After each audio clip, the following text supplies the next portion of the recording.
Hi everyone, welcome back to another episode of Life with Marion and Joe. Joe here. Please excuse the way I look. I was up really late last night trying to finish up in that room. I think we went up around 2 o'clock and I've been working since 7 o'clock this morning and I'm kind of like a mess, but I wanted to get this video out to you as quickly as possible. So what I'm going to show you today was actually going to be part of another video, but I decided to separate it out. What I'm doing today is I am going to take an inspiration piece. I shared it with you guys a few videos back, and I'm going to try to recreate it on a budget. It was all hand stuff I made, and I will talk you through it, and I'll actually show you the inspiration piece. So stay tuned for that. All right, so I'm finally finishing up in here. I have the coffee table left to do, and I decided to try to recreate something that I posted a few videos back on inspirational ideas. So let's see if I can pull it off. I don't know, but remember, we're doing things on a budget, so we'll see how it goes.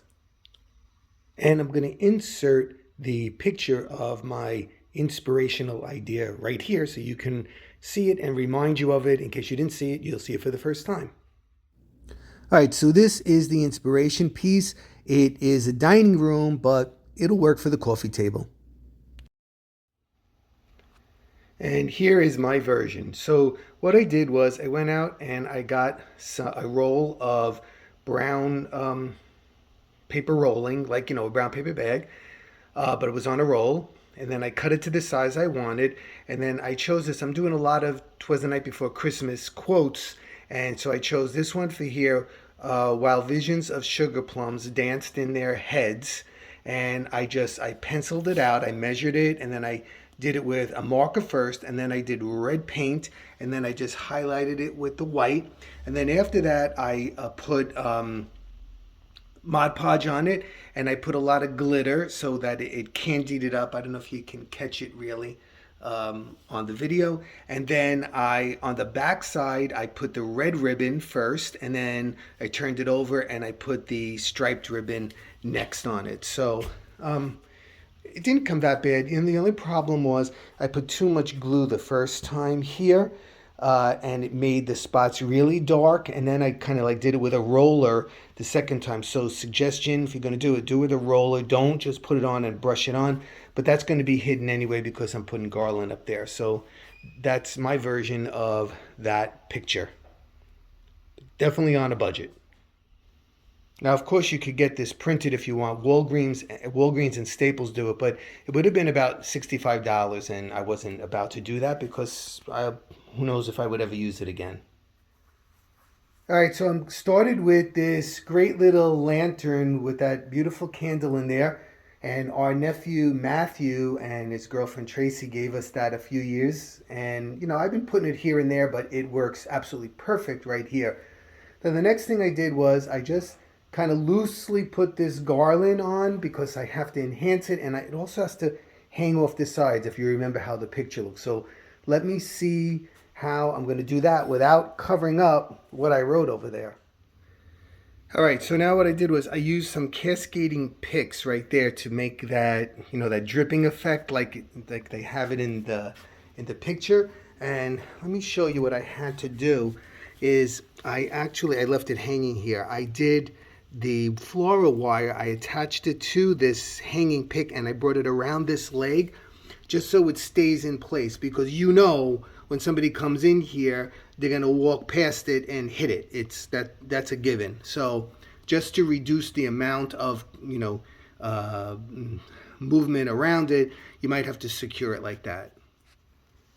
All right, so let's look at it so far. So my words are all clear. I have my drippy effect over here and it's secured in there.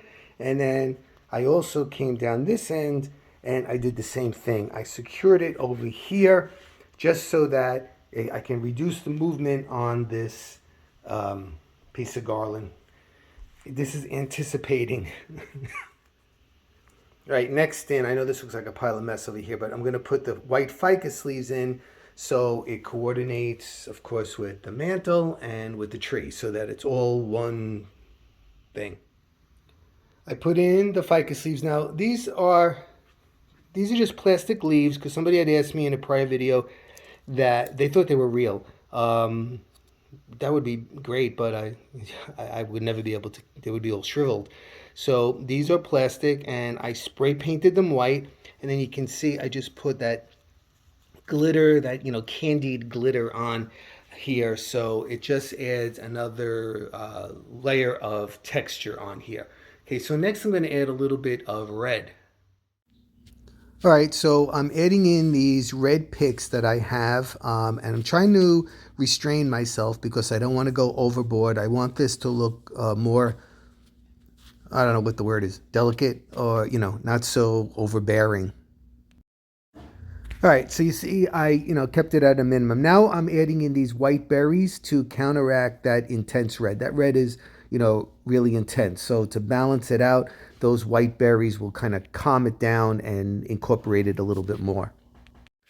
All right, next I'm going to add in these very delicate little white flowers that I got a few years ago in the Dollar Zone. I think they were like 4 for $1, and I had 8 of them. All right, and here is my rendition of that inspiration piece that was on a dining room table, but I did it here on the coffee table.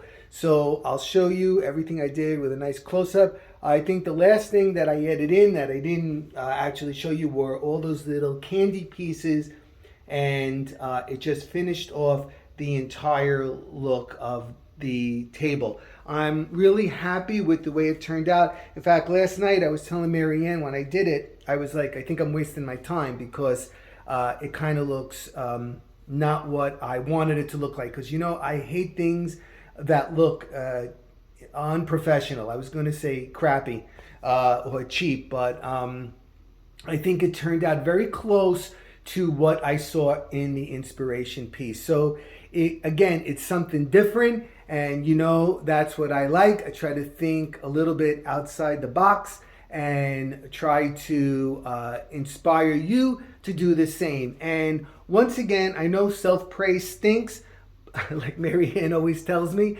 but you know what? I'm going to compliment myself on this because I think it looks absolutely beautiful. So I hope you enjoyed it too.